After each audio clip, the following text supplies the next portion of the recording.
اوكي حراي نعودا ابزز حدف 8 عامت كلولن في ويسو سامت ኤርትራዊ ሀገራዊ ህንጸት ከመይ ነይሩን ከመይ አሉ ተሐለፈ 8 ዓመት ካብ 4 ጀሚርካ ማለት እዩ አይ ቲንክ ከፍቶም ፈለምት ናይቲ ሀገር ሌና ይዝብሉ ዓበይቲ ቦታት ጀሚርካ ካብ ሽዑ ጀሚሮም ካብ ሰሙናዊ ጋዜጣ ኣብ ኤርትራ ትሕተም ነበረት ብግዜ እንግሊዝ على ابونا ولد مريم على ابو ابراهيم سلطان والقصيلهم كالوت على الكبيره زياتهم حجي هاجر يلينا هاجر كوننا ندلي زبلو زنبوري مالتهم ኤርትራውያን ዝብሉ ነይሮም በዓል አቦይ ራሲ ተሰማ زياتهم ካልኦትን ኣብቲ ግዜታት ይጀምሩ ማለት እቲ ሃገራዊ سمعت هاجر كوننا لنا دحر خلايا وقع على مالتي دحر طليان كابير تراموصا غزي انجليز سو خاون تدارينا يو هاجرو سمعت بخمسة ساعات يجميرو امول داتا خراتي فيدريشن كقبلو خيلهم مالتي سلازي اب كندي ناب اثيوبيا محواس كم زيد لينا يلوم حسب سبات سلازنورو اتليست كم كومبرومايز تي فيدريشن تقبلومو دحري وخاد حرف مفرس ناي فيدريشن دما تي بريتاو قالسي مستجمره كا وحداتهم اوف كورس يجمروا توم زتردوم توم يلت دحرغن تي دفعتات ناي دي منكس اثيوبيا بيرتراز كايد نبره دفعتات ناي دي منكس اثيوبيا بيرتراز كايد نبره دفعتات فايولنس ዝኾነ ነገራት ከጋጥም ከሎሲ ቫዮለንስ ተካም ነይሩ ማለት እዩ ብሕልፊ ኣብ ግዜ ሃይለ ስላሴ ኣብ ዝናይ ምዕራባዊ ቆላ 67 ዘጋጠመ ብድሕሪውን ግዜ ደርግኻ ኣብ ተፈላለየ ቦታታት ኤርትራ ዘጋጠመ ግፍዕታት እዝነት ህዝቢ በቃ ካብቲ ኣብ ኢትዮጵያ ዝነበሩ ኣጠማምታ እንዳحرنو مصي مالتي ابيو خاب ايدانن هاجري كيرخكو يعدي كيرخكو ايدانن نابزبل اندا نتحسبت اندا عندغو مصي سلام سمعتي بزغنه كمزي كنسمع صنحنا حصر زبله انتاي كبل كم صنح زحونا ابا قرب منياتو جيجا حساب الزارب خمزلو نعي تسمعينا مالتي انتاي غتي جيجا حساب زبلو زلوخو كين مخنات انتاي كنرئي دلاني قالسي ويدما هاجراو حتو بوليتيكا وزته زي امسي مصي إلهم بحنت جزء طفطفا بالكات بصحهم أيكونن تاريخ إن تورارسه إن تتخاخن يو ناب حدا درجة خبصح زخيل مالتي حدا زانت بزيا صحيتو والو مالتي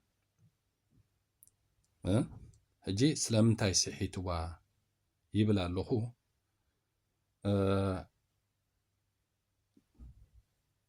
التاريخ ناي تحنتن كالا ابوتاتنا مو نقدفو ابنت كيرنا خنزارب تاريخ ابونا راس تسمان ابونا ولد مريم نزياكن فلطان حري كيلنا حدا جيتا متخخا تبال انتايا بنصور كنفلط عينا مالتي حدا تاريخ يصبق يحمق زقنا نجر كم زلو خطقمطو صبق نجري سخا كاب حلف تاريخات انتاي نام معبل كايو تخيد انتاي نقرم كايو تخيد ولا قدلة زنبر التاريخ قدلة نخيت فتصمو وي زقنا دخمتات نقصال نكيهلو كاون تمهارو لو مالتي جي تعايب نجر زصحتو زحونا بطعمي أنا أبزي سوشيال ميديا سي بزحات زاربو سبا سميع اللغو كل سبي زاربي مالتي كمزا زربا زياد زقرمتن زربا كن يلان كمز مسلني I don't know نعو كم سب كتمو تخلقو كم عين الزربا خزارب أي تصبحو وندي نيرا خويني وينتاي بطعمي زي حدا زقرمن نغري معناتو انتايو جيجا كاب تصبيه سب نحد سمعي كايو درجة جيجا أخوينا سمع كون أي كألني مالتي ماشي زي هجي حصار ويقلال نغري زي حونا ستاغير وازلو مالتي زقوني إرتراوي بحصر زبالة زفلتاي يعبي ناس درجة إرتراوسي إرتراني إرتراويان كاب زبهال حيال فقرن هاجراونتن كم زحضرنا إرتراويانسي مانم إرتراوي يزفلت قدمو كم هزبي لك تفعلالي ناي كباب ديو حدديو زح قال سحريف نديو قدمو ناي هاجر سمعيت نبرن ماليت هيكونن جن بزيادة إرتراويان حيال حقراو فقري كحضرنا زخالة كساب حجي مالتي كساب حجي ني إرتراويان حيال فقري حقراو فقر زحضرنا تاشمو إرتراويان زبلي سويخا تحساب نسويخا ني ناب قالسي ناب كالي بزيادة دفيت زفترة حسابي حجنتا يزبل زلو بعل أبنا ولد مريم نهاجر إلهم كم ستبقسو قال بعل أبنا رأس تسمح أزبهالي يزبل هجي إرتراويان ون زوبلو نيروم ميلي إزو مالتي حدا إرتراويان نهاجر دوي نفدراشن إلا لنا بزحجي زانت بزيا وإذا حساب زيا ملساخ اللي زودي زعبا هاجرنا تنحل زاربا اللي خوينو تاي مالتي إرتراويان سي نهاجر ديو زردو وين نفدراشن حدا مجمرتان رأس تنسمان ولد مرامين كاخد زارب كلخا قمات إلكا يلخا ولد مرام قدمي رأس تسمى ويلعل رأس تسمى عدمي يبلون تاريخ يبلون رأس تسمى أبز كايدو أخيبان قوسقاسني ولد مرام كم تحقا غزاي وي كم دحن وهابري إتو خوينو أبتي قدنا وي كبابيهم بقربا قابز ركبو أبوي أما أبنا ولد مريم قامات إلكا يلخا بعدمن بتاريخ نسي قامات إلكا يلخا تاي مالي تجي قامات إلكا يزبلك هذا كدمي جبها تاريخ زبا قنبار كتم سعيد قلنا ولا جبها ناصنت حزبي إرترا أيتزازمو كم زبا بحزبا قنبار قد أب تاريخ جبها إلكا قداماي معرف مس حسام سمصخا ويمس جلسكا خم كلاي مقصلتا هزوا غمبار كتمصو تخل مالتي جنس خانتاي تاريخ هزوا غمبار امصي خاسي كاو دحر تاريخ جوبها تقصل زعينه تهاجركا زلخات ناي أبونا رأس تسمان أبونا ولد مريم مالتي حدا أتي نجر يردأ كاندي سلمنتايو بزح زربربنا نجر على وزناي قال زتقوملو سبات أبونا ولد مريم وحا حلكا زي تاريخهم يبكى زقيت الله هابز توسنو سبات بزح نجر فحطر زبحال مالتي كمص زكال نجر ግን يلن تاريخ يتصبق يحمق بب مترخو بب جزيو وناتات الله سلازي حلوف تاريخا وي تاريخ حزب خاني يتصبق يحمق تاريخ حزب سلازوخني ناي تمالي يكون ناي لومي يكون ناي صباحون يكون لكع ككم زنوبور أخا كتقلص زلك بوي كم مهاري كتردون كتزنتون زلك مالت أب سكرين كوفيلكا نعخا زمسلكا سلسة زاربكا نت تاريخ السخا بتتدليو تسندو وي تصحفو لخا مالت هيكونن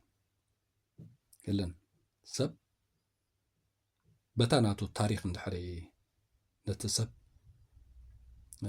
كم بديو كم حددي زخنه كبر خطوبون حركي إلكا سب بتاريخ يزخبر تاريخ يزخبر مالتي لذي إذا حاولنا أنت يزتكم حجي نتي نحجر إلكا زقبر قالسي أبونا ولد مريم زلوهم زيادة حجن قنميت أبونا ولد مريم يلوز يقولون ذل سمعنا هنا بزح جمهر صورة تباهيلو أبونا ولد مريم جمهر صورة زي يكون جمهر السدات يوم بهالون تسمعهم تاريخ بزعبة حزبي إرتران حتى زارب عليها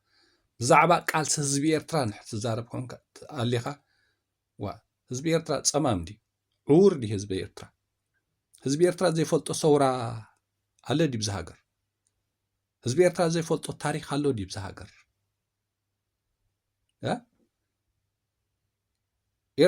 إرتراويان تزعبة تاريخ حزبي إرتران يبلو نيروم إلكا قال إلكا تقولصو بعلى بنا ولد مريم نهاجر قال سجميروم تايم عليتي زي من هنصا كنت عين التاريخ طوة غير إرتراويان نهاجر له وين نفدرشن زي عمل ساعة من تلكا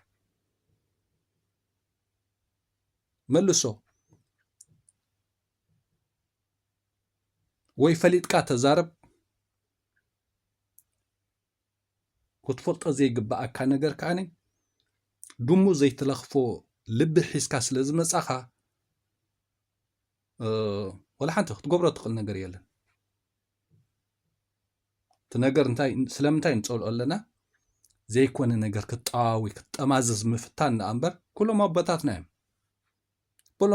نعم نايلوم زل التاريخ صباح كم زنوبر قلص قالو نايتمال زنبر التاريخ لومي بلكع كم تاز زنبر تقلص قالو إرتراويان نون إرتراويان كبابينا زل حزبون يفلط مالتي إرتراويان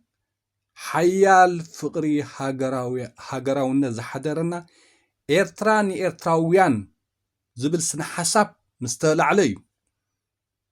حزب إرترا بزيادة مالتي ناب قالسن ناب صوران أي جزائن زبل لعل مورال حضرو زخاله إرتراويان كابز بحال بزيادة በዛ ኣገላልፃና ንስኻቲ ርድኦ ዘለካ ግን ኤርትራን ኤርትራውያን ዝብሉ ነበሩሲ ከምዚ ንፌደሬሽን ከም ዝብሉ ዝነበሩን በዓል ኣቦና ወልደ ማርያም ካነ ንሃገር ከም ዝብሉ ዝነበሩ መጀመርታ ኣቦና ወልደ ማርያም ስኻ ናይ ኤርትራውያን ኣይምልከተካኒ ተባሂሉ ዝስጎግሉ ዝነበሩ እዩ ብትሽዒ ግዜ ዝትብሎ ዘለካ ታሪክ ኣብ ሓማስየን ከይዶም ስኻ ናይ ትግራይ ካግበር ተባሂሎም በትን ዝስጎግሉ ዝነበሩ እዮም ኣብቲ ሽዑ ግዜ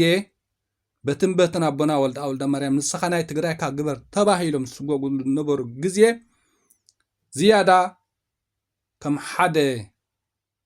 ሰብ ብክብሪ ኣቦና ራእሲ ተሰማ ከዓነ ልዑል ሓገዝ እገብርሎም ከም ዝነበሩ ኣነ ገለ ዝሰምዖን ዝፈልጦ ታሪክን ኣሎ ጌጋ እንተልዩ ዝሓሳብ እዙ ክቅረመሉ ክእለ ግን ብፍሉይ ግን ኣብ ሓማስየን ከማንሲ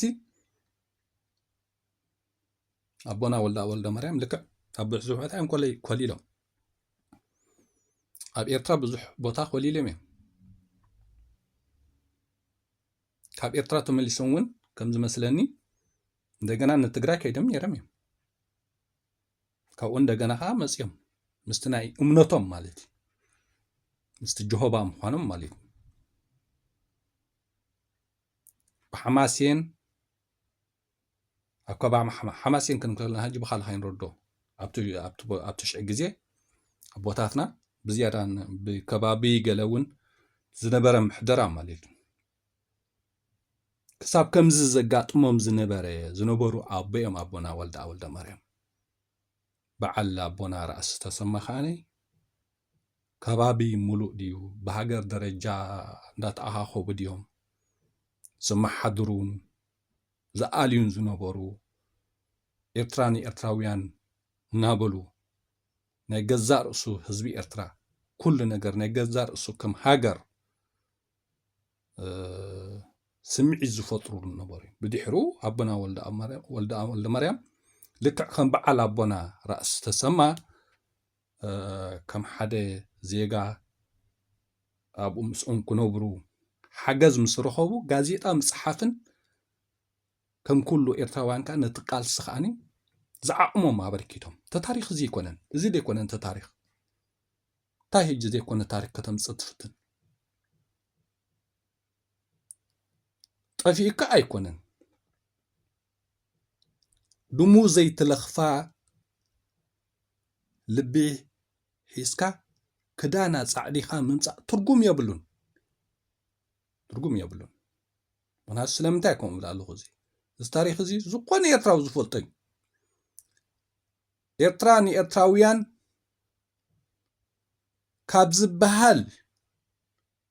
ኤርትራውያን ሓያል ፍቅሪ ሃገር ሓዲርና ክሳብ ሕጂ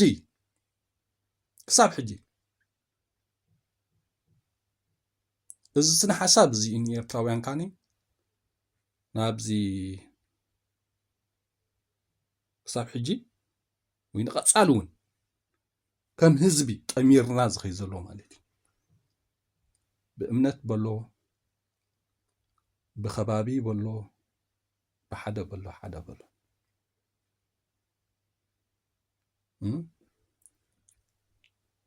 ኣብ ዓደይ ጥራሕ ኣይኮነን ኤርትራን ኤርትራውያን ተባሂሉ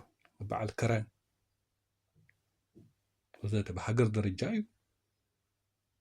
ካብኡ ተበጊሱ ህዝቢ ኤርትራ ኣብ ከረን ዝነበሩ ቦታት ድዮም ሕጂ ታሪክ በዓል ክስቶ ክብል ተዘይከኣልኩ ኣብቲ ዝነበረ ኣኼባ ዘካይድዎ ማለት እዩ ካብኡ ከዓ በዓል በቲ ከዓኒ ብበዓል ከበሳ ከዓኒ ወይ በዓል ከባቢ ዓዳይ ከዓኒ በዓል ኣቦና ራእሲ ተሰማ ወዘተ ምስቲ ናይ ሽዑ ዝነበረ ምእኩል ምሕደራ ስለ ዘይነበሮም ምስ መግዛእትን ገለን ወዘተ በቲ ዝጥዕሞም ካብ ግዜ ናብ ግዜ ግን እቲ ኤርትራን ኤርትራውያን ዝብል ስነ ሓሳብ ናብ ኩሉ ኤርትራውያን ክሰርፅ ምስ ከኣለ እዩ ዝያዳ ሃገራውነት ሓዲርዎ ህዝቢ ኤርትራ ዝያዳ ማለት እዩ ሓያል ቃልሲ ክቃለስ ከም ዘለዎ ወዘተ ማለት ካብ እዮም በዓል ኣቦና ወልደ ኣብ ወልደ ማርያም ዝዓቕሞም ከም ኩሉ ሰብ ጋዜጣ ገይሮም ድዮም ገለ ገይረ ድዮም ክፅሕፉ ገለን ዝተበገሱ ማለት እዩ እዚ ከዓኒ ኣቦና ወልደ ኣብ ወልደ ማርያም ብዝያዳ ክሕቆፉ ከም ዘለዎም ኣቦና ራእሲ ተሰማ ዝያዳ ይሓቕፍዎም ከም ዝነበሩ ከማን ገለ ንሰምዖ ታሪክ ኣሎ ገለ መራሕቲ ኣቦታት ከባቢ ሓማስየን ዝነበሩ ግን ናይ ትግራይ ካግበር ንስኻ ክብልዎም ከለዉ ብገለ ከዓኒ ኖ ዳሕን እንዳበሉ ከዓኒ ዋ እዚ ታሪክ እዚ ቀቢርካ ናበይ ክትከይድ ሕጂ ነዞም ኩሎም ኣቦታት ታሪኾም ከም ዝብሉ ነይሮም ኢልካስ ወልደ ኣብ ወልደ ማርያም ከም ሓደ ጀማሪ ሃገረ ኤርትራ ጌርካ ክተምፆ ኣንታ ዓርከይ ኣቂድሚ መን ትዛረብ ከም ዘለካ ርዳእካ ደሎ ኣቂድሚ ህዝቢ ኤርትራ እኳ ትዛረቦ ዘለካ ታሪክ እዚ ብዛዕባ ታሪክ ህዝቢ ኤርትራ ካ ትዛረብ ዘለካ ቁሩብ ስክፍ ኣይትብል እንዳኻ ካልእ ጉዳይ እንተዝኸውን ኦኬ ግን ኤርትራ ንኤርትራውያን እዚ ዓይቢ ኣርእስቲ እዩ ዓይቢ ስነ ሓሳብ እዩ ሓያል ሃገራውነት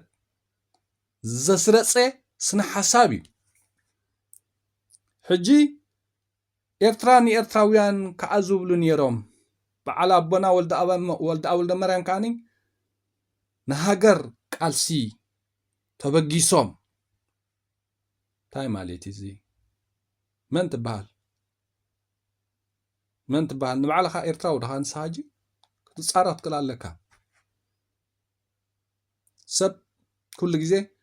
ከም ርእይቶ እውን ኣነ ቅድሚ ሕጂ ዘሕልፍ ኮ ነይሩ ኣብ ማስሜዳ ልክዕ ከምዚ ማርኬት እዩ ዕዳጋ ኦሪጂናል ኣስቤዛ ኣሎ ማርሾ ኣሎ ብዙሕ ነገር ማለት እዩ ሰብ እንታይ ይወስድ ናይ ገዛእ ርእሱ ሓላፍነት ኮይኑ ግን ሰብ ዘልዕሎ ዝሽሙቶ ክፈልጥ ግን ፅቡቅ እዩ ከም ሓደ ነገር ግን ገለ ሰባት ዘይኮነ ታሪክ ጠማዝዙ እንድሕር ኢኻ ፐርሰናል እቶም ሰባት መን እዮም ካ ተፅንዕ ዘለካ እዚኣ ከም ርእይቶ ቅድሚ ሕጂ በዛ ሓውና ዝዛረባ ዘለኹ ዘይኮንኩም ቅድሚ ሕጂ እንኩም ዓይነት ርእይቶ ሕሊፈ ነይረ ምክንያቱ እንታይ ኣሎ ሰባት ብናይ ውሽጦም ድሌት ድዩ ቃንዛ ድዩ እንታይ እዩ ተዓሚቶም ብናይ ገዛእ ርእሶም ሓንጎሎም ዝኣዘዞም መምሃራን ኮይኖም ዝቆርቡ ሰባት ኣለዉ ነው ንትሕተኻ ዘሎ ወለዶ ክትምህሮ ከለካ ብዛዕባ ሕሉፍ ታሪክ ክትዘንትወሉ ከለካ ወይ ክትምህሮ ከለካ ልክዕ መፅሓፍ ተወኪስካ ድዩ ናይ ዕድመ ፀጋ ኣቦታት ወለዲ ተወኪስካ ድዩ ድሓን ጭብጢ ዘለዎ ኣፈ ታሪክ ድዩ ሓላፍነት ወሲድካ ኢኻ ንድሕርኻ ዘሎ ወለዶ ዝሓሸ ትምህርቲ ክትሕልፍ ዘለካ ብዛዕባ ሃገራውነትን ብዛዕባ ታሪክን ንብረት ህዝቢ ትካል ህዝቢ ታሪክ ክንዲዚ ዝኸውን ክንዲ ኤርትራ ንኤርትራውያን ዝኸውን ዓይቢ ነገር እዩ ይብሉ ነይሮም ገለ ኢልካ ክትገልፆ እዚስ ቋልዑ ህፃውንቲ ቋልዑ ዝፈልጥዎ ታሪክ ሓደ ኤርትራዊ ኮይኑሲ ኤርትራዊ እየ ዝብል ፍጡር ኤርትራ ንኤርትራውያን እንታይ ትርጉማ ዘይፈልጥ ሰብ የለን ከም ህዝብን ከም ሃገርን ሰውራ ዝፈጠረት ከም ህዝብን ከም ሃገርን ኤርትራውያን ከተብል ዝኽኣለት ስነ ሓሳብ ዝያዳ ፍቅሪ ሃገር ዝሕደረት ስነ ሓሳብ ኤርትራ ንኤርትራውያን እያ ببوتاتنا حجون ولا أبز دنبا فتحو خوينو قال إرتران إرتراويان تراي كبل كله تاي مالدي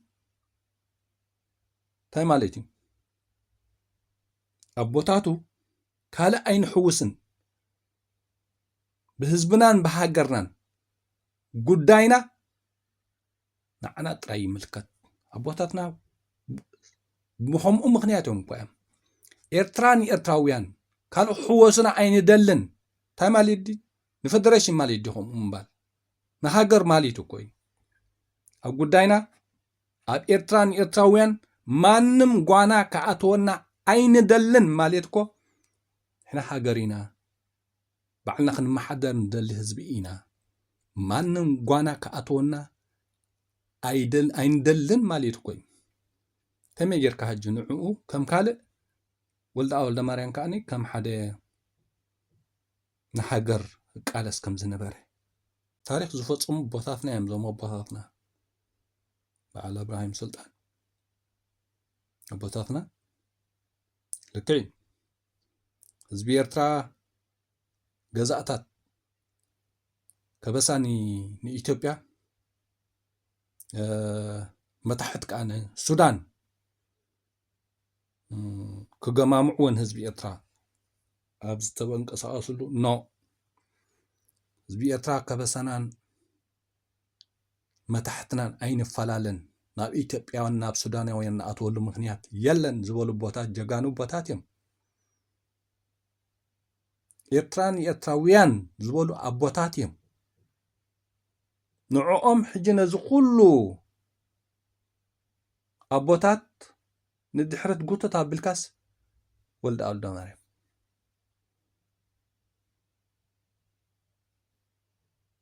إذا سي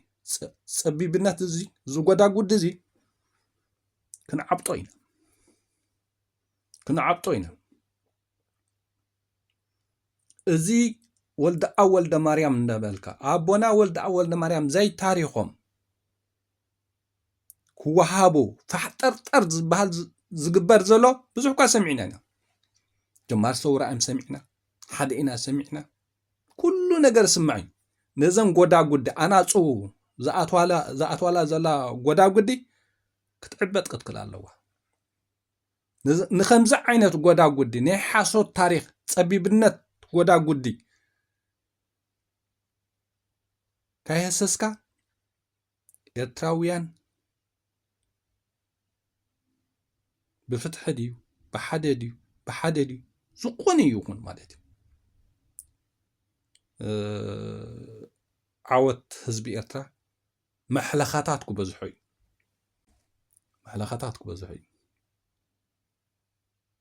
تاريخ كبري سلازي كمز تمساسال قال السبات الله بكا بعلي في بنو كبزح أبز قال ورح السمينة أبنا ولد مريم جمار الصورة أكيد حزب إرترا تزارباتو بزيون من أسا حوادي ولا معبا حوان كون خيلي بزاربو زلو انتا ايتي اتحساسبو ردو نغري بعلا أبنا ولد مريم نهاجر تبقيسهم نهاجر قادس خمزيلهم قالوا ونيروم إرتراويان كان زبلون كان بعلا أبنا إيخا أزبل كاني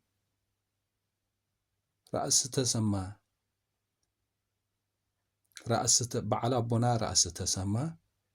إرتراويان زبلو أبوتات نتقنمي إدمو زنبري زتفلالك ألسي إرتراويان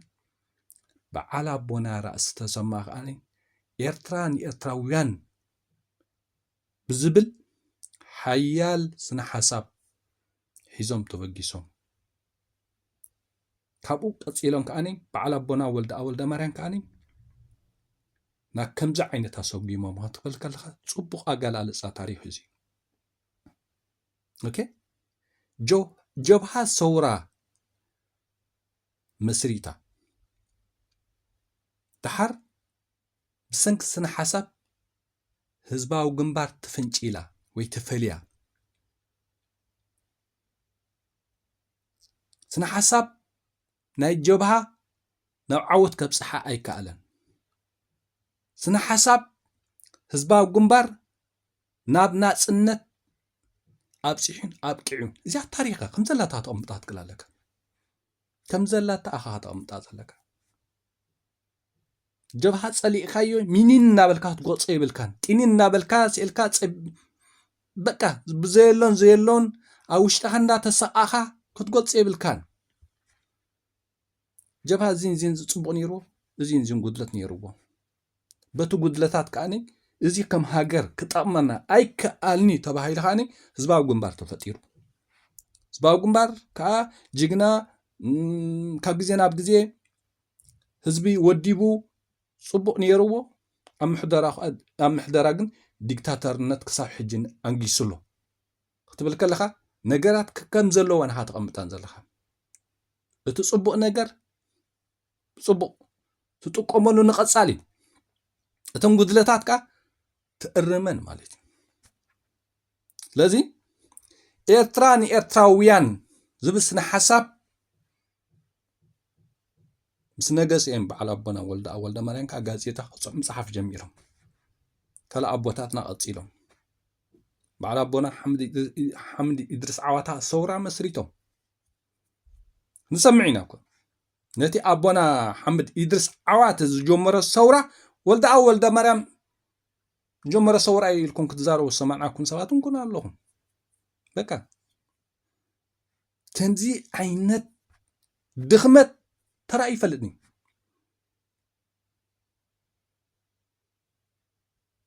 ኣብ ቅድሚ ህዝብ ታሪክ ህዝቢ እናገለጽካ ከመይ ጌርካ ንህዝቢ ተታልሎ ንህዝቢ ኤርትራ ብዛዕባ ታሪኹ ዋ ስኻ ምዚልካ ወፂኻ ትዛረብ ከለኻ ነቶም ናእሽቱ ወለዶ ብዛዕባ ሕሉፍ እንታይ የዘንትወሎም ኢልካ ሓደ ኣመፂኻ ዘለኻ እምበር እቲ ተልዕሎ ታሪክ ህዝቢ ኤርትራ እዩ ስለዚ ኣብ ስክሪን ክንመጽእ ከለና ህዝቢ ኤርትራ ኣቂድመና ከም ዘሎ ህዝቢ ኤርትራ ብክልተ እዝኑ ይሰምዓና ህዝቢ ኤርትራ ብክልተ ዓይኒ ይጥምተና ከም ዘሎ ክንፈልጥ ንከል ኣለና ስለዚ ኣብ ውሽጥኻ ስኢልካ ሓደ ሰነፍ ኣተሓሳስባ ሒዝካ ሃለውለው ስለ ዝበልካ ኣብ ስክሪን ወፂኻ ዝቕየር ነገር የለን ታሪክ ወልደ ማርያም ማንም ሰብ ክሓኮ ኣይከኣልኒ ትግራዋይ ኢኻ ተባሂሎም ዝስጓጉሉ ነይሮም ኣቦና ወልደ ማርያም ግን ሓያል ፍቕሪ ኤርትራን ሓያል ፍቕሪ ህዝቢ ኤርትራን ዘለዎም ኣቦም ልክዕ እውን ኣብ ኤርትራ እዮም ተወሊዶም ዓብዮም ሓያል ፍቕሪ ህዝቢ ኤርትራ ስለ ዘለዎም ካኒ ትግራዋይ ኢኻ ተባሂሎም ኣይኮዱ ሓደ ተባሂሎም ኣይኮዱ ኦኬ ዞም ኣቦ በታ ታሪኾም ክብሪ ግብኦም እምበር ዝኾነ ነገር ኣይግብኦምኒ ከምኡ ኮይኑ ግን ታሪክ ኣቦታት እናዓበጥካ ታሪክ ወልደ ማርያም ክትኩሕል ኢልካ ሃለውሎም ምባል ግን ኖወይ እዚ ኣረብሪብና እዩ ዘረባ እዚ ኣረብሪብና እዩ ታሪክ ኢልካ ትዛረብ ከለኻ ክብሪ ህዝቢ እዩ ትካል ህዝቢ እዩ ታሪክ ስለዚ ኤርትራ ንኤርትራውያን ንሃገርዶ ወይ ንፌደሬሽን ትብል ሕቶ እዚ ሓውና ክምልስ ክኽእል ኣለዎ በታ ተዛሪብዋ ዘሎ ዘረባ ዝኾነ ዝሰምዓ ነዛ ቪድዮ ዝሰማዕኹም ካኒ እታ ነገር ብግቡእ ክትርዳእኩም ክትክእል ኣለዋ ማለት እዩ ምክንያቱ ታሪክ እንዳጠምዘዝካ ክትከይድ ምፍታን ኖ ጌጋ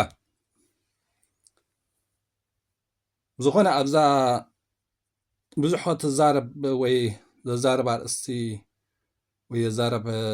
ዘረባታት ኣለዋን እያ እዛ ጉዳይ ግን ይኣኽላ ከም ሓደ እንታይ ክብል ይደሊ ግን ሰብ ንህዝቢ ክምህር እየ ኢሉ ክመፅእ ከሎ መጀመርታ ዓቕሙታትና ክንፈልጥ ንክእል ኣለና ዓቕሙታትና ክንፈልጥ ንክእል ኣለና እንታይ ማለት እቲ ዓቕሙታትና ሰብዚ ሕጂ ዓቕሙታት ኣይኮነን ጎዲልዎ ግን ኣብ ውሽጡ ዘሎ ኢጎ ናፃ ክንኮን ንክእል ኣለና ናፃ ስቕ ኢልካ ኣይዶኖ ኣይፈልጦን እያ ነቢ እንታይ ሽሙ ግን ወላ ሓንቲ እዚ ሰብ እዚ መን እዩ ጉለፆ እንተኢልካኒ ኣብኡ ከለኹ በቃ ሩዱእ ነገር ንፌበን ወንጫር ወይ ምዕባያ ወይ ምንኣስ ሓዋውን ክኸውን ይኽእል እዩ እቲ ናቱ ስነ ልቦንኡ ሩዱእ ነገር እዩ ሓደ ንፁህ ሰብ እንድሕሪ ኮይኑ ነገራት ከም ዘለዎ ዝሪኦን ዝገልፆን እንድሕሪ ኮይኑ ኣብዛ ጉዳይ እዚኣ ሕጂ እንታይ ኣቦታትና ከም በዓል ኣቦና ራእሲ ተሰማ ካልኦን ንኩሎም ኣቦታትና ጠቂሱ ኤርትራ ንኤርትራውያን ዝብል ስነ ሓሳብ ምስ ኣልዓሉ ካብኡ ዝቐፀለ በዓል ኣቦና ወልደ ማርያም ከዓኒ በዚ ንሃገር ዝያዳ ፅልዋ ዝሕድር ጋዜጣ እንገለን ከዓኒ ይፅሕፉ ነይሮም ድሕሩ ኣቦና ሓምድ ኢድሪስ ዓዋተ ከዓኒ ቃልሲ ሰውራ መስሪቱ ካብኡ ጀብሃ ስዒባ ኢልካ ናታ ታሪክ ከተዘንትዋ ከለኻ እቲ ካባኻ ክመሃር ዝኽእል መንእሰይ ከዓኒ ጽባሕ ንግሆ ዝኾነ ዝተጋጨወ ሓሳብ ክሰማዕ ኣይክእልን ማለት እዩ ክትምህር ክመፅእ ከለካ ሓደ ንፁህ ትኮን ኣለካ ብቕንዕና ሓሳብካ ኣቐዲምካ ዘይፈለጥካ መፅናዕታው እንተልካ እውን መፅናዕቲ ጌርካ ትመፅእ ትክእል ኣለካ እዚ እዩ ነዛ ኤርትራ ንኤርትራውያን ትብል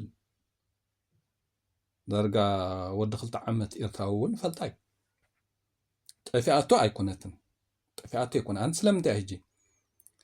ጌጋ ኩሉ ግዜ ወይ ዝኾነ ካብቲ ፅቡየ ሰብ እንድሕሪ ሰሚዒካዮ ኣይከብደካን ወላ ሓንቲ ምክንያቱ ክጋገ ትኽእሎ ኣለዎ ኢልካ ብዛዕባ እቲ ሰብ ንሓንጎልካ እሚንካዮ ስለትፀንሕ ኣይከብደካን ነዚ ናእድ ሓውና ግን ኣይኮነን በዚ ጉዳይ ወይ በዚ ሓሳብ እዚ ካልእ ክፈልጥ ዓቕሚ ዘለዎ ሰብ ሕጂ ንነፍሱ ኣበይ የውርዳ ኣሎ ብከምዚ ዓይነት ግን ከዓን ንኻልእ ከዓ ጌጋ ክሳያት ይህብ ኣሎ ጌጋ እዩ ሓሶት እዩ ምክንያቱ ሎሚ ክትዛረቦ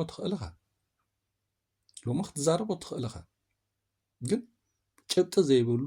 መሰረት ዘይብሉ ነገር ኮይኑ ግን በቃ ባዒቡ ንስኻ ትዋረደሉ ትፈውሰሉ ማለት እዩ ትፈውሰሉ ከይዱ ንዝተወሰነ ግዜ ንሰባት ከደናገር ከታልል ይኽእል እዩ መሰረታዊ ሓቅነት ዘይብሉ ዛንታን ታሪክን ድሕሪ ኮይኑ ግን ንዓኻ ኣኽፊእካ ፈሺል ይተርፍ ማለት እዩ ስለዚ ብፍላይ እዚ ኤርትራ ንኤርትራውያን ዝብል ስነ ሓሳብ ኣዝዩ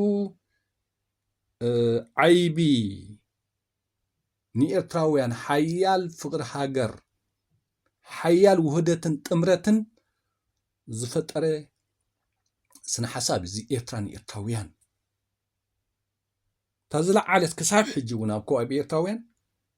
ኤርትራ ንኤርትራውያን ትብል ስነ ሓሳብ ኣዝያ ኣብ ዝኾነ ይኹን ወለዶታት ኤርትራ ክትሃስስ ዘይትኽእል ስነ ሓሳብ እያ ንዓኣ እንድሕሪ ካብኣ እንድሕሪ ወፂኻ ኤርትራውያን ብዙሕ ነገር ካፈላለየካ ዝኽእል ነገር ካጋጥመካ ይኽእል እዩ ስለዚ ንኤርትራውያን ዝጠመረት ስነ ሓሳብ ሓያል ውዳቤ ሓያል ስጥመት ሓያል ሰውራ ሓያል ቃልሲ ክብድህ ዝኽኣሉ ህዝቢ ኤርትራ እዚ ስነ ሓሳብ እዚ ኤርትራን ኤርትራውያን ኤርትራዊ እንዲ ኣይሰዓርን ኤርትራዊ እንዲ ኣይሃድምን ኤርትራዊ እንዲ ኣይንብርከኽን ኤርትራዊ እንዲ ብጓነት ኣይግዛእን ወዘተ ኤርትራን ኤርትራውያን ናብ ብዙሕ ነገር እዩ ዝወስደካ ሕጂ እቲ ነገር እዚ ስለ ዝኾነ ሓደ ነገር ክንዛረብ ከለና ሓደ ግዝፍ ዝበለ ኣርእስቲ ተጠንቂቅና ክንዛረቦ ፅቡቅ እዩ ዓቕሙ ሒዝና ነፂህና ፍልጠት ደሊምና ማለት እዩ ብዕልምን ብገለን ካባኻ ዝመሃሩ እላፍ ወዲ 4 ወዲ 50 እንድሕር ኮንካ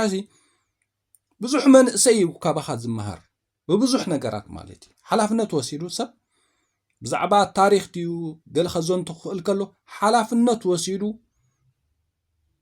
መፅናዕቲ ውሽጡኻ ነፂሁ ናብ ስክሪን ክቐርብ ክኽእል ኣለዎ እዚ ዝሓውና ባድላ ኣፀዓዲ ማዕሪጉ መፂዩሲ ታዘረባ ከመይ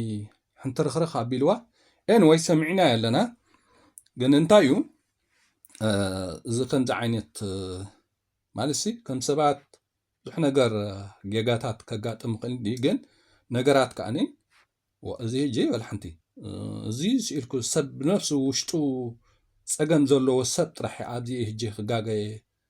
ትፅበየ እምበር ኤርትራን ኤርትራውያን ኣብዚ ሃገር እንታይ ዓይነት ፅልዋ ዝቐመጠ ስነ ሓሳብ እዩ ከቢድ እዩ በቃ ትዝዓበየ ኣርእስቲ እዩ ኤርትራን ኤርትራውያን ሞራል ኣብኡ ኣለዎ ኣይሰዓርን ኣይንብርከኽን ወዘተ ኩሉ ነገር ማለት እዩ ኩሉ ነገር ኣብዚ እዩ ዘሎ ናይ ሃገር ጉዳይ ኤርትራን ኤርትራውያን ዝብሉ ነይሮም በዓል ኣቦና ወልደ ማርያምካ ንሃገር ክብል ከሎሲ ዝዓውና እጅሲ እንድሕር ብርድኢት ዝዛረቦ ዘሎ እንታይ እዩ ሕቶት ወስኪ እቶም እስኪ ሜሮን በጃኻ ሕቶቶ ዝሓሳብ ዝያስክ እንደገና ሕቶቶ ኤርትራን ኤርትራውያን ንሃገር ዶ ወይ ንፌደሬሽን ኤርትራ ንኤርትራውያን ከዓ ዝብሉ ነይሮም በዓል ኣቦና ወልደ ማርያም ከዓ ንሃገር ይብሉ ነይሮም ኢልካ እሞኒ እታ ኤርትራን ኤርትራውያን ንሃገር ዶ ወይ ንፌደሬሽን ብኸመይ ስለ ተረዳእኻ ከምዚ ክትብል ክኢልካ ኢልካ ሜሮን ካልኣይ ግዜ እንድሕር ሓቲትካ ፅቡቅ ብከምዚ ዓይነት ጌጋታት ከዓኒ ሰብ ውሕድ ገለ ነገር ጌጋ ሃይጋጥም እምበር ኤርትራን ኤርትራውያን እንታይ ማለት እዩ ዘይፈልጥ ሰብ ወይ ዘይፈልጥ ኤርትራዊ ኣሎ ክትብሎ ይትኽእልና ኣበይ እዩ ነይሩ ዝሓውና ኣነ ከም ሓቂ ብካልእ ማይሲ ከም ሰብ ካልእ መረዳእታ ካልእ ትምህርቲ ዝፅበዮ ዝነበርኩ ሰብ እዩ በዚ ቀሊል ሲምፕል ነገር ቁርብ ንታሕቲ ሸተት ክብል ምኽኣሉ ግን ታ ነገር እንታይ እያ ተረዲኣትኒ ልክ ከምዚ ናይ ፌቨን ወንጫር ኣብ ውሽጡ ከምኡ ዓይነት ኣለዎ ከምኡ ዓይነት ስምዒታት ይኸኣና ከምዚ ነገር እትይዎ ዘሎ ኤርትራ ንኤርትራውያን ኣብ ዓዲ ቀይሕ ጥራሕ ኣይኮነን ተመስሪቱ ኣብ ከረን ተመስሪቱ ኣብ ከረን በዓል ከረን ዝነበሩ ቦታትና ዲ ኣኼባታት ዝነበረ ብቀረባ እውን ኣቦና ራእሲ ተሰማ ኣይኮነን እቲ መጀመርታት ሓሳብ ኣበጊሶም ኣለዉ ካልእ ኣቦታት ማለት እዩ ግን ኣቦና ራእሲ ተሰማ ከዓ በቲ ዝነበሮም መርሕነት ከዓኒ እቲ ነገር እቲ ኤርትራ ንኤርትራውያን ዝብል ንሶምን ካልእ ኣቦታት ብበዓል ከረን ከባቢ ኣኼባ ኣብዚ ዝተገበረሉ ግዜታትን ኩሎም በትን ዝያዳ ኣብ ህዝቢ ኤርትራ ኣብ ነብሰ ወከፍ ህዝቢ ኤርትራ ክሰርጽ ከም ዘለዎ ብኩሉ ኣቦታትና ብኩሉ በትን ዘይኮነስ ብኩሉ እዮም ኣቦታትና ነቲ ነገር ሰሪሖምሉ ሕጂ እቲ ኤርትራን ኤርትራውያን ናብ ውልቀ ሰባት ጥራይ ተውድቆ ኣይኮነን ምናልባት ሓደ ኣቦ እዮም እታ ዘረባ ተዛሪቦማ እታ መጀመርታ ኣቦና ራእሲ ተሰማ ዘይኮነስ ካልእ ኣቦ ማለት እዩ ስሞም ሕጂ ቁርብ ድሓን ምናልባት ብዛዕባ ስሞም ሕጂ ከይጋግያ ካብኡ ከዓን በቃ ብኩሉ ከባቢታት ከዓኒ ኣቦታትና ተቐባቢሎምላ ድሕሪ ክንዲ ዓመት ከዓኒ ኤርትራን ኤርትራውያን ዝብል ኣብ ጋዜጣን ኣብ ገለን ከዓ በዓል ኣቦና ወልደማርያም ከዓ ፅሑፍ ነይሮም ማለት እዩ ሕጂ ኣቦና ወልደማርያም ንሃገር ይቃለሱ ወይ ከም ሓደ ካብቶም መጀመርታ ንሃገር ዝቃለሱ ቦኦም ክትብል ንሕሪ ኮንካ እታ ኤርትራን ኤርትራውያን ንፌደሬሽን ያልካ ተኣምን ሰብ ክትከውን ኣለካ ማለት እዩ ንጹር ነገር እቲ ስለምንታይ ግና ከምኡ ክትወካ ዝኽእል ዘሎ ኤርትራን ኤርትራውያን ንሃገር ከም ህዝብን ኤርትራን ኤርትራውያን ብምሕደራ ይኹን ብኻልእ ይኹን ኣብ መንጎና ጓና ዝበሃል ከኣትወና ኣይነፍቅድን እዩ ጓና ከኣትወና ኣይነፍቅድን ኤርትራን ኤርትራውያን ክትብል ከለሃኮ ኣነ ባዕለይ ንጉስ ኣነ ባዕለይ ሰራዊት ኣነ ባዕለይ ቁጠባ ኣነ ባዕለይ ሃገር ኣነ ባዕለይ ኩሉ ነገር እየ ያታ ትርጉማ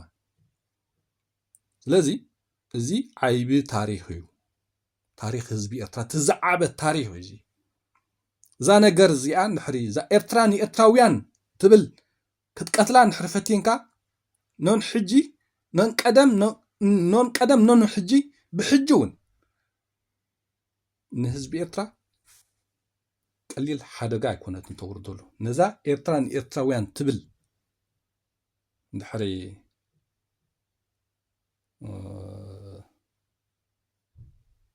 ከተጸልማ ወይ ካብኣ ክትወፅእ ንድሕሪ ፈቲንካ ልዕሊ ዝኾነ ካብኣ ክትወፅእ እንድሕሪ ፈቲንካ ማለት እዩ ለዚ ከምዛ ዓይነት ጉድለታት ክእረም ክኽእል ኣለዎ ኣነ እውን ኣብ ዝብሎ ዘለኹ ጌጋ እንተልዩኒ ክእረም ኣለኒ እዛ ዘረባ ዝተዛሪብካ ዘለካ እውን ጌጋ ኣውርዳ እውን ክበሃል ኣለኒ ስትሬት ወይ ኣነ የውርዳ ጌጋ ንድሕሪ ኮይና እዛ ቪድዮ እዚኣ ማለት እዩ ምክንያቱ ኣነ ልዕሊ ህዝበይ ዝጥምቶ ረብሓ ዝኾነ ነገር የለን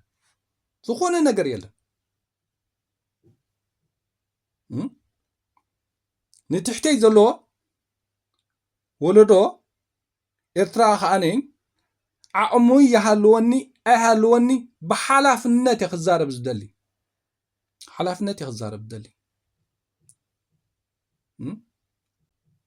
ክንደይ መንእሰይ እዩ ዘሎ ከምኡም ዘለናስ ኩልና ክንፈልጥ ኣለና እቶም ኣብ 4ታት ኣብ 5ታት ልዕሉ እውን ዘለና መጽናዕቲ ክህልወካ ክኽእል ኣለዎ ብዛዕባ ታሪክ ብዛዕባ ከምዚ ዓይነት ኣርእስቲ ክትዛረብ ከለካ ብጥንቃቐ ብመጽናዕቲ ካብ ዝኾነ ኢጎ ክትወፅእ ትክእል ኣለካ ታሪክ ናይ ውልቀ ሰባት ኣይኮን ታሪክ ናይ ህዝቢ እዩ ታሪክ ክብሪ ህዝቢ እዩ ታሪክ ክብሪ ህዝብን ሃገርን ክትፈልጥ ትክእል ኣለካ ብዝኾነ ይኹን ኣብታ 360 ዲግሪ ዝተፈጸመ ታሪክ ኤርትራውያን ታሪክ ህዝቢ እዩ ታሪክ ውልቀ ሰባት ዝበሃል ነገር የለን ግደፎን ዞም ኣቦታትና ምስ ክንደይ ሽግር መግዛእትን ገለን ብዙሕ ሽግር ዝሓለፉ ጀጋኑ ኣቦታት ኣብቲ በዓል ኣቦና ራእሲ ተሰማሲ ኤርትራን ኤርትራውያን ክብሉ ከለዉ ምስ ኩሉ መግዛእትን ገለን ከማሲ ማዕረ ክንደይ ተባዓት ጀጋኑ ቦታት ነይሮምና ኣነ ብጣዕሚ እየ ዝኮርዓሎ ብጣዕሚ ማለት ብቁጠባን ብገለን ብመግዛእታውን ብገዛእታትን ብኩሉ ነገር ማሕለኻታት ሒዞም ከለዉ ኤርትራን ኤርትራውያን ዝብሉ ዝነበሩ ቦታት ኣዝየ ዘድንቆም ጀጋን እዮም ንዕኦም ሕና ክንገልፆም ዓቕምና ኣይኮነን ማለት እዩ ኖን ብዛዕቦም በዞም ኣቦታትና ጀብሃን ህዝባዊ ግንባርን ካልእ ቃልስታትን ካልእ ዋጋ ዝኸፈሉ ኣቦታትና እውን ይሕመቕ ይጸብቕ ጉድለት ይሃልዎም ኣይሃልዎም ብኣገባብ ኢና ነልዕሎም ዘለና ብኣገባብ ስለዚ ከይተነውሓና ጽኒኢልኩም ንስማዕኹም ንሰሰናይ ቴንክ ዩ